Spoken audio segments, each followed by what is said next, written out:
Come on, baby, don't you wanna go? Come on, baby, don't you wanna go?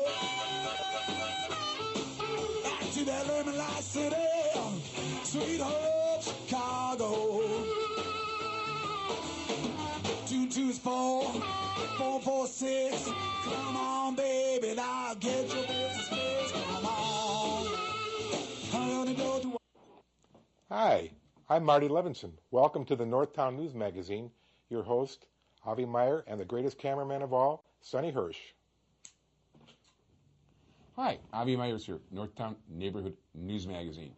Presentation of Sonny Hersh and myself. Dial us up on the World Wide Web at www.ntnm.org. And also attend your local CAPS meetings, caps24.org. Marty, thank you so much for the haircut. Really appreciate it. I didn't go through the comb and do the spritz thing like you said, so I hope it's still looking good. I walked right back into the guests. So did you really have a haircut today? And I walked 9 blocks back in the cold from Peterson in California to get here. And walked 9 blocks to the bus on Peterson in California, so I got my 18 blocks in today. Thanks, Marty. I really appreciate it. Anyway, I've got 2 guests today. My 2 guests are Alderman Berny Stone, candidate for re-election. That'll be the first segment. And the second segment, we're going to talk about the ward stuff separately. Okay. So that's how we're going to do things. Okay. I do want to point out, by the way, just in fairness, that in terms of, because I'm not sure which order I'm putting all the shows, that I invited every candidate on the ballot to show up. Greg Brewer did show up, and he will be on a show together with Nazy Dollar, which might have been last week or might be next week. While we had Greg Brewer being interviewed, somebody stuck this sign in my lawn, by the way, without asking me, also the group home next door.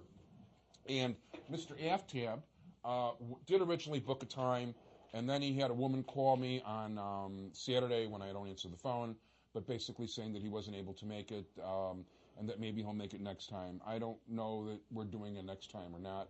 We'll have to see. But the fact of the matter is, so we are talking to the candidate for Alderman right now.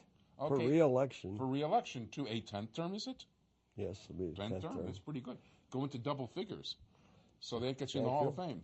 Thank you. So tell me, how you campaign? Well, Ed Burke is running for his 11th term. That's true. That's true. So okay, talk about the campaign. What do you? How many signatures did you? I asked everybody how many signatures they put in. We filed. It added up to 18. Okay. You know, one. Oh yeah, you're into the 18. Yeah. The Jewish number. Right. Okay. But we filed somewhere, just under 1,800, but we actually had somewhere around 3,300. But we filed around 1,800. So you saved a few. We always back it up. Okay. And you pick out the best ones. I didn't file any from the 32nd precinct, the one that was questioned on Election Day. I thought better of filing those. And because inasmuch as there was a question with respect to that particular precinct, I didn't use any of the that's probably a good idea, and that's also where that anti-Semitic person was. Well, nobody wants to hear about that, but of course, and the reporter didn't bother to check out the right reverend. And well, as a matter of fact, I spoke with the editor of the Evanston Review, who let me know that this person has a long history of anti-Israel and pro-Palestinian involvement. Yeah, and of course, it was well aware of the fact that I am very much committed to the state of Israel, and of course made a major point of raising this issue on TV, that my captain was in the polling place. Now, it happens all over the city. My opponents in this election all were within 100 feet of the polling place, but that didn't count. I mean, I wasn't there. This was somebody representing me. And in the case of my opponents, they were physically within 100 feet, but that's all right. Look, I have made this campaign based on my record. I have not said anything that is in any way negative regarding my opponents. I have no intention of saying anything regarding my opponents. I will conduct this campaign solely on my own record. I will not discuss anything regarding my opponents. My opponents up to this point have not discussed any of the issues other than saying that I'm too old and I should retire. Well, it's interesting that they're going to retire for me, but all that's their entire campaign, and that's what they're basing it on. Also, they're basing it on the fact that they somehow think that I'm not serious about filling out the entire term. Well, as I said at the time I declared my candidacy, I not only intend to fill out this term, but if they're still around 4 years from now, they better prepare their campaigns, because I intend to run again, because I don't have no intention, as long as I'm physically able, to retire. I don't think retirement is a chronological thing. I think that's a question of how you feel, and a question of your health, and a question of your mental and physical health. And I feel fine. I have indicated my mental capacities by the very fact that I probably work as long and hard a day as anybody in the city council today, and I will continue to do so. My opponents also have continually referred to a picture which was taken by a Sun-Times photographer, which supposedly shows me dozing off. I would refer them to the biography of Benjamin Franklin. And Benjamin Franklin always said that he would prefer that his colleagues thought that he was dozing off, because that's the way you trap your opponents, by thinking that you're dozing off. But let them think what they will. I have never been caught short on any issue, as you well know, having followed my history as Alderman of the 50th Ward. And also being on the receiving end of some very interesting arguments in which I lost quite a few. I'll admit it. You know what? I go back. For people that don't know, I was actually the scheduler for Ted Berlin in that first campaign in 1973. And as a matter of fact, I remember the first time I ever saw you, you were by the Loyola L, and I had a Ted Berlin car top, and we yelled stuff back and forth. I wouldn't yell. Come on. I yelled first. That's why you said something back. I was probably saying hi. I don't worry about it. But the fact of the matter is, I was a hell of a lot younger at that time. But and I also, by the way, I also remember your mobile office with Art Herman. Was that the guy's name? Art Herman was my secretary. And what I wanted at the time was a stop sign at my corner. Did you get it? Well, actually, let's put it this way. Not at that time. You told me no a million times for why there couldn't be a stop sign because of traffic. But approximately, that stop sign did happen something like 16 years ago or 12 years ago. It did happen. Yeah, I know it did. But it took the first few years I asked for it, you explained why it wasn't. It was a whole different neighborhood then too, and traffic was different. I understood what you were saying. And Pratt Boulevard was different then, and the amount of traffic on Pratt was different. It was radically different. There was only one side of the street where you could park when I first moved into the neighborhood. That's correct. And it was a narrower, and it wasn't a boulevard. Now it's a boulevard. Yeah. But things change, and Kedzie Avenue didn't go through at that time, and Kedzie was a 1 lane. It was a 2 lane street. Now it's a 4 lane, and goes through from Howard to all the way to Lincoln. When I became alderman, Kedzie Avenue went from Lincoln to Albion. Then there was no Kedzie. There was nothing between Albion and Pratt. It was a 2 lane street from Pratt to Toohey, and there was nothing from Toohey to Howard. I mean, Kedzie is certainly different today. And those things don't happen without somebody who's working on the job. You see, what really bothers me in this campaign is the lack of understanding of what the job of alderman is, of my opponents. My opponents have yet to state what they will do if they're elected as aldermen. Now, they talk about they'll do my job better, and yet they don't say what they're going to do.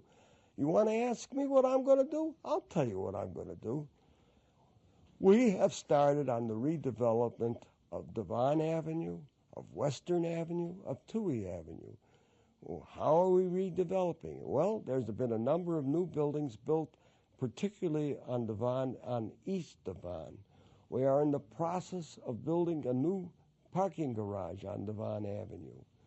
We know we're going to very shortly start a new shopping center and a new combination shopping and major condominium on Western Avenue, just south of Devon.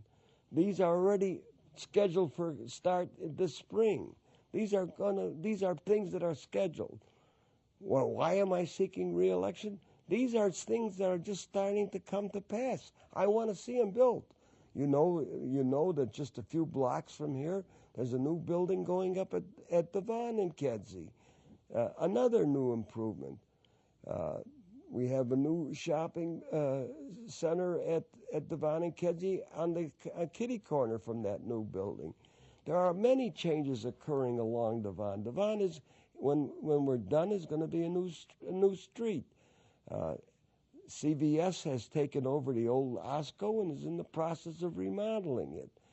There are changes occurring from Kedzie all the way to Ridge, and Devon is going to be a new street. We are working with Walgreens for a new area north of. I won't give you the definite site, but it'll be north of Pratt and south of Touhy in the new TIF area.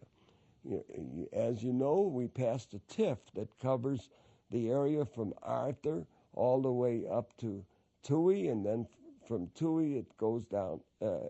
It goes down Touhy, cuts around Rogers Park, goes down Sacramento, all the way past where we're going to build a new school, which I want to see built at North Shore and Whipple, which will relieve the overcrowding at Clinton and Boone. These are all things that are going to be, and these things I've been working on for all these years. I want to see them accomplished, and I want to be there and be the alderman of the ward when they're accomplished. So why do I seek re-election? I want to see all these projects come to pass. I promised when we created the new TIF that I would appoint an advisory board to oversee the TIF funding, and I've done so. The advisory board now exists. I indicated that I would not have anything to do with the deliberations of that advisory board. I will not have anything to do with their deliberations and their decisions. They will make the decisions as to what happens to the funding, with the exception of the funding that is already committed for the building of the school. And incidentally, most of the funding will come out of the Devon TIF. One of the other plans we're working on is the expansion of the library on California. That would be good. Well, there are a lot of plans that are in the hopper. They want to be aldermen. If you want to be alderman, come out and tell us what you intend to do. If you want to be an alderman, tell us what are you going to do if you're elected. Don't just sit there and say, I'm going to be better than the guy who's in office now. Tell us what you intend to do. I'm telling you what our plans are. Tell us what I'm doing wrong. Tell us what you're going to do that's better than what I'm telling you. I'm laying out a plan of action. If you got a plan of action, put it on the table. Tell me what I'm doing wrong, or tell me what you're doing that you're going to do that's better than what I'm telling you. I'm laying it on the table. Put your plan on the table, and don't tell me that I'm too old. Tell me what you're going to do. Talk about plans for the ward. Talk about issues. Don't talk about nebulous thing. I got a guy here. Wait, at this point, because we're trying to do equal time here for Okay. candidacy. What phone number people want to call the campaign? People want to call. They can call at our Democratic headquarters, 539-0050. Or if they want to get to the website, it's goodforthe50th.com. And we're happy to talk to you. We're happy to meet with you. Just call us at 773-539-0050. Thanks so much. We got to talk to the alderman now. Take care.